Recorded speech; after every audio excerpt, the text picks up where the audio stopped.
Tank is at 24 feet, so envision walking in as a guest and seeing this life-size stack, and you begin to understand how big the Space Shuttle program was.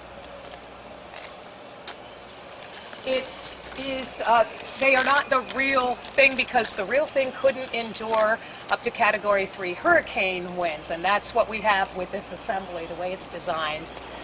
It's designed so that twisting won't occur, and that's very important here in Florida, being here on the East Coast, I should say. Launch experience. This attraction opened in 2007, and what we've done essentially is created the $100 million home for Space Shuttle Atlantis in addition to this. So we've created a new home but incorporated the shuttle launch experience. And once we open, the entry to this attraction will be through Space Shuttle Atlantis. We're taking a shortcut here, and they continue on this ramp.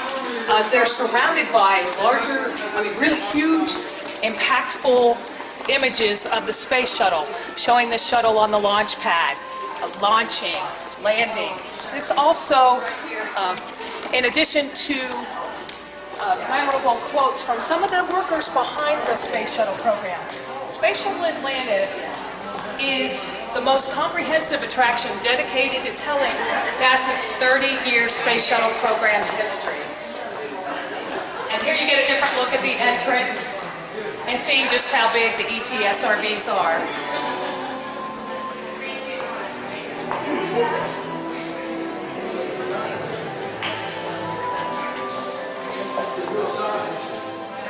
The exterior of the building is, you'll note that there are black and gray tiles on that. That is,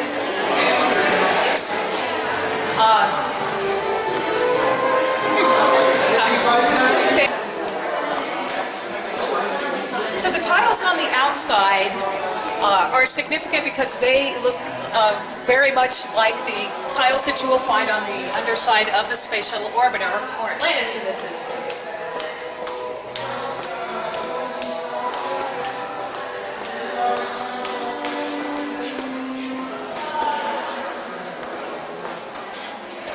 And we're heading into the pre-show area.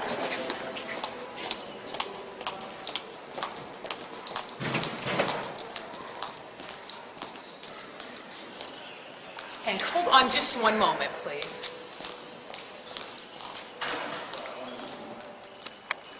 It looks okay.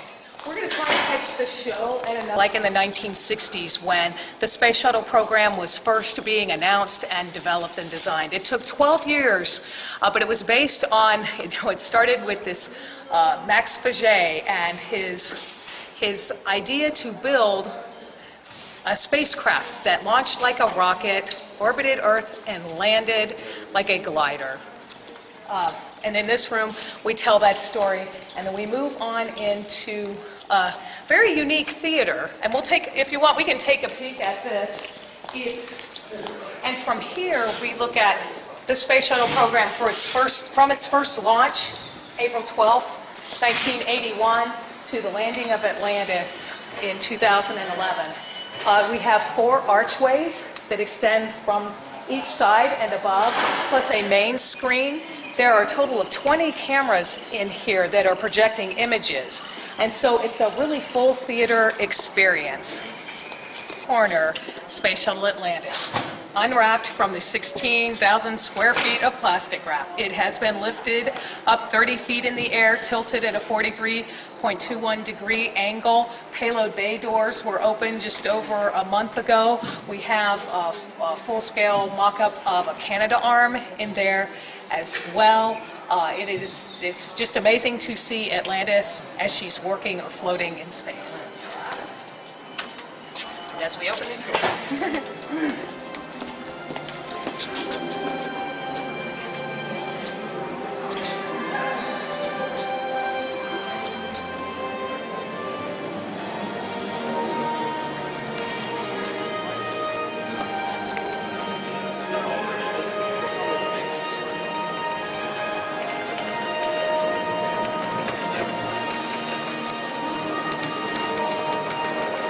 passed by the International Space Station, some satellites, even an astronaut, and here comes the astronaut right now, doing a spacewalk. Here you can get nose to nose with Atlantis. Right now we have some of the show lights on. This actually becomes a theater with the highlight and the star of the show being Atlantis. And it's an even more dramatic, amazing reveal. We are doing some testing, or doing some lift training today, and I think that's what I see going on right now. So, doing some training today. What's unique about, another unique aspect of Atlantis is that we're not, this was a spaceship designed to operate in zero gravity. So, in order to preserve and clean and maintain Atlantis, we've developed a system so that you don't actually step foot in there to clean her. But what we're doing is training folks on the lift today so that they are trained and prepared to continue in preserving Atlantis for tens of years, hundreds of years to come.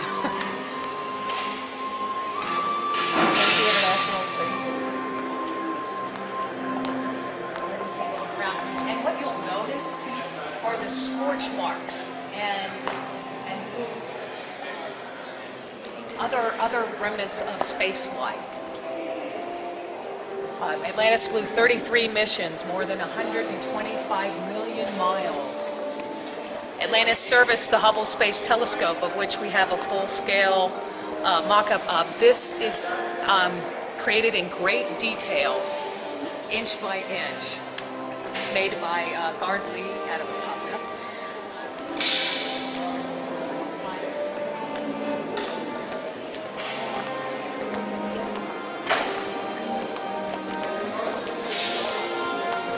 Looks like we may be making a few adjustments and simulators along with Space Shuttle Atlantis that help to tell the Space Shuttle story.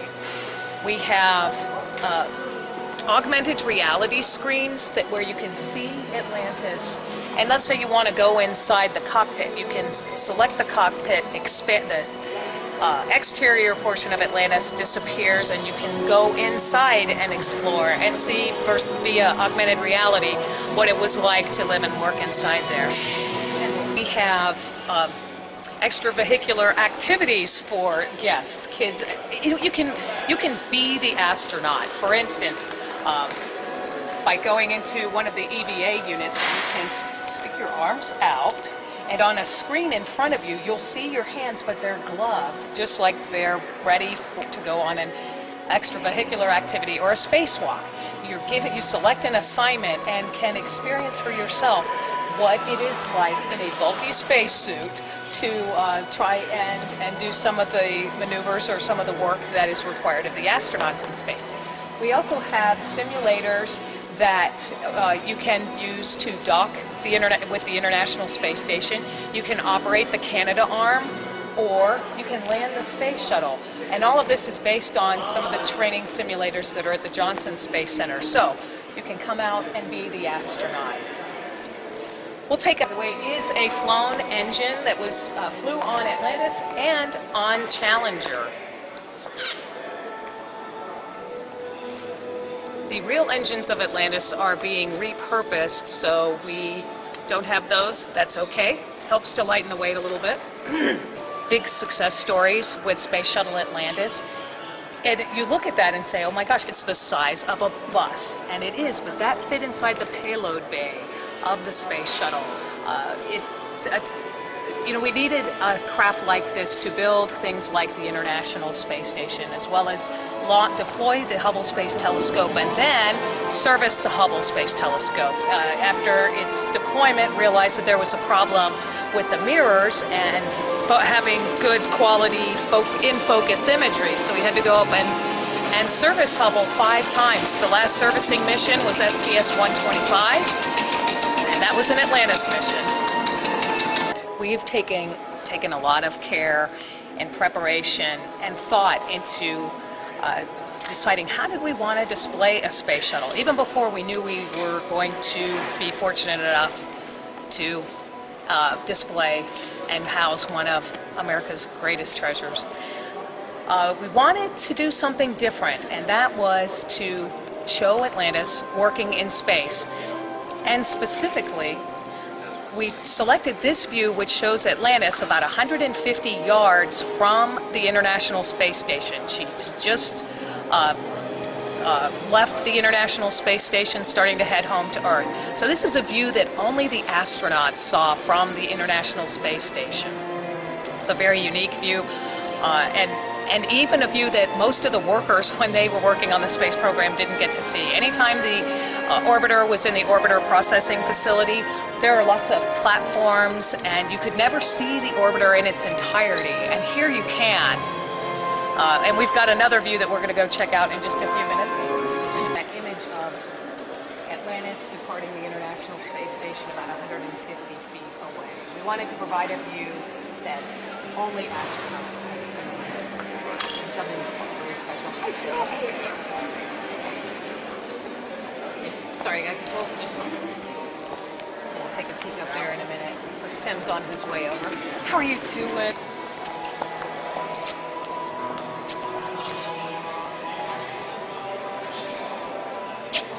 Okay, so you can see Atlantis, and now you can see inside Atlantis. So we can go along using this monitor to take a peek.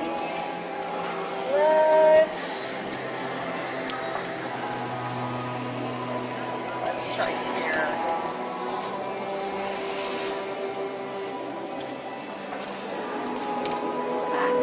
Okay, it's my first time checking this out.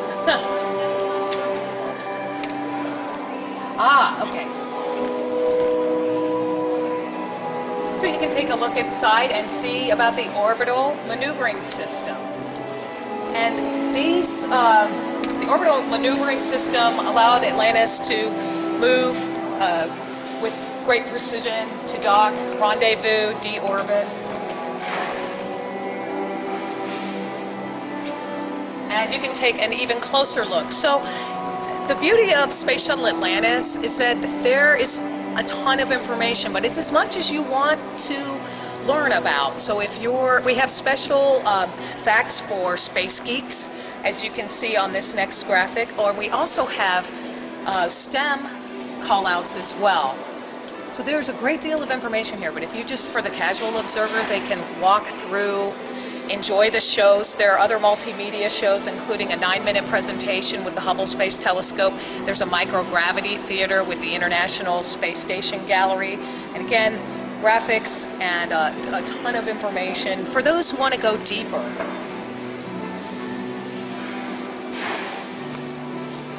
You can find out more about the nitrogen tetroxide tank and go on and on. It's as much as you want to learn. It's great for families because there's so much for everyone to do. It's great for the space enthusiast as well. We have, and again, still doing some testing, but along this center portion here at the upper level of Atlantis, we have an Space Shuttle timeline that you can check out each of the 135 missions. You can see, by touching on a particular mission, you can see the astronauts who flew aboard that mission. What was the mission? What was the payload? Significant milestones. So again, lots of great content here about the Space Shuttle program. We also have a cockpit that's set up for photos, so folks can go inside, see a realistic cockpit, and play commander or pilot. So again, this is Atlantis in 360 degrees, if you will. And you can see the marks of Reentry. It's okay. Back to Earth.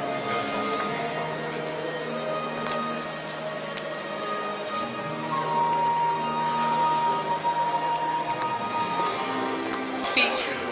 You can see down 26 feet below if you're here. It's a really great view from down below, but kids and adults can get an idea of what it's like to live and work in space, or at least in this circular environment. And we've represented some of the International Space Station modules within. So you can take a little bit of a closer look. and see that when you're living in space, every inch matters, and we take it up with equipment and supplies, experiments, living quarters. And as you're about to see downstairs, we have some of this in the International Space Station Gallery. Space potty, and step-by-step on how to use a space potty, because using a facility in space is a little bit different than here on Earth.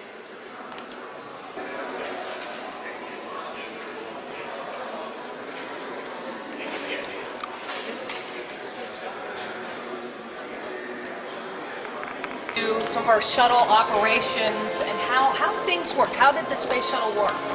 Landing is a big deal. From deorbit burn, the space shuttle is orbiting Earth at 17,500 miles an hour. About an hour before landing, the space shuttle will do what's called a deorbit burn.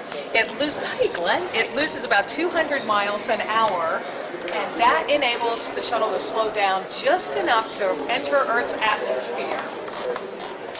And so that's still going super fast, knowing that in an hour it's going to be down to 0 miles per hour. So we talk about the various steps that the orbiter goes through in landing. We also, to demonstrate how the space shuttle burns off some of that power and some of that speed, we've replicated the S-turns. The space shuttle takes these wide S-turns, and that continues to slow the orbiter down. So kids are going to have a lot of fun as they go through this and learn a little bit. You know, that's what Space Shuttle Atlantis incorporates: science, technology, engineering, mathematics, and makes it fun. And no matter where you are in the building, you can always see Space Shuttle Atlantis.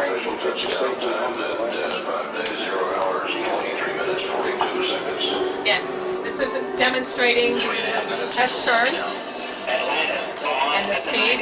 The kids can actually go through there. Then at the end of these S-turns, they'll hear that twin sonic boom that those of us in Central Florida were very used to hearing when the shuttle orbiter was coming home. And then there's the reentry slide. As the space shuttle is approaching the shuttle landing facility at Kennedy Space Center, its nose comes up about at a 22-degree angle, which is pretty steep. That's to burn off just a little more speed from about 350 miles an hour to get it down to about 225 miles an hour to land at the Kennedy Space Center.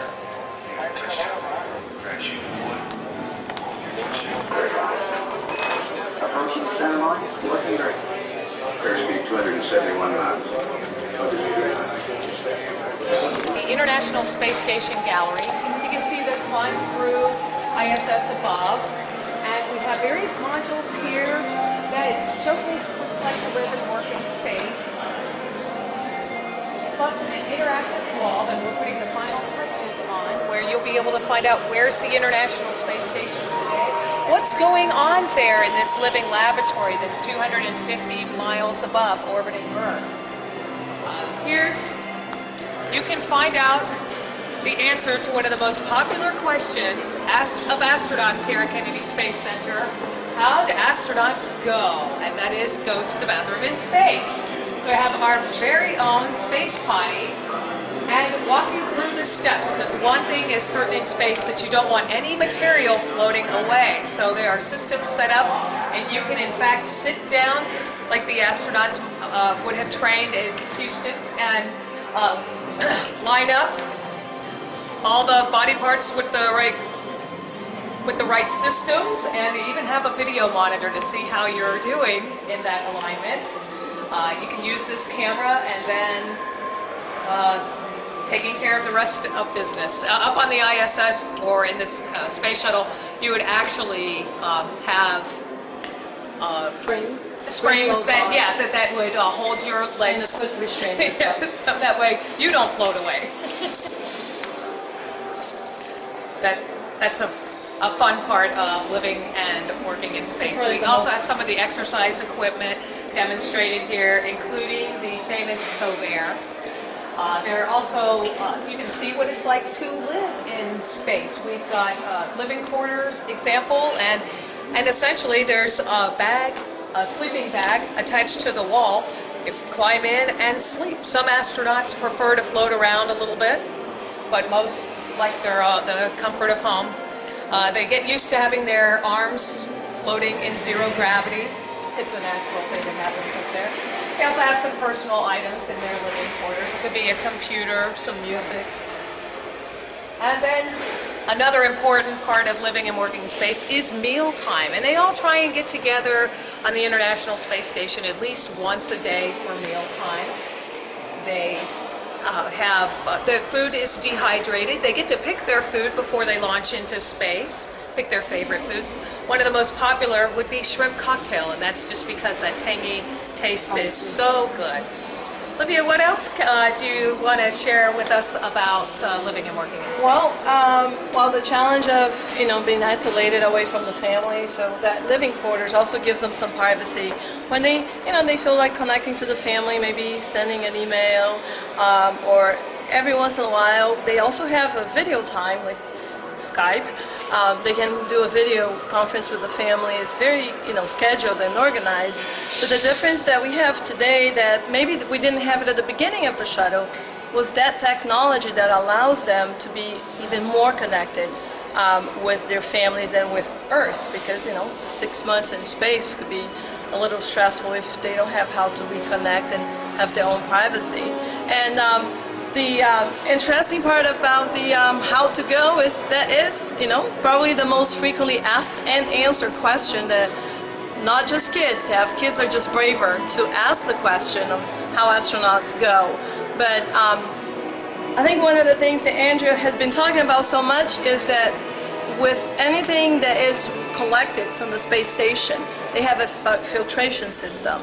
It's a water recycling system, technology that they're developing for future, deep space exploration. So anything that it's liquid, it's collected.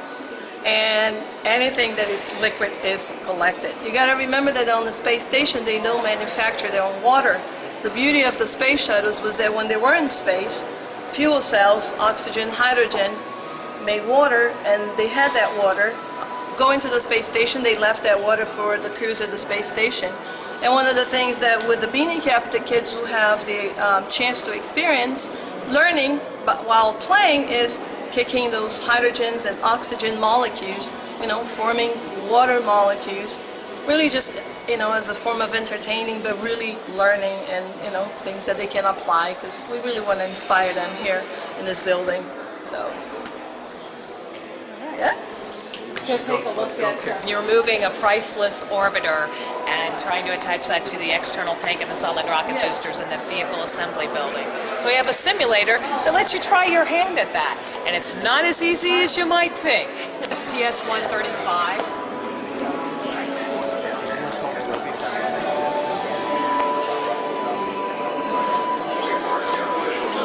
I want to ask Matthew if he wants to.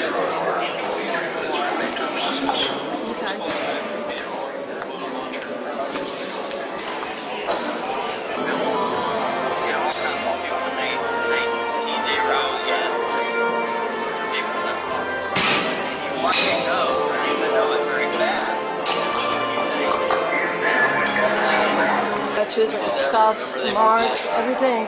They cleaned it up, but they didn't, refurbish, because they wanted to look as original as it was last used.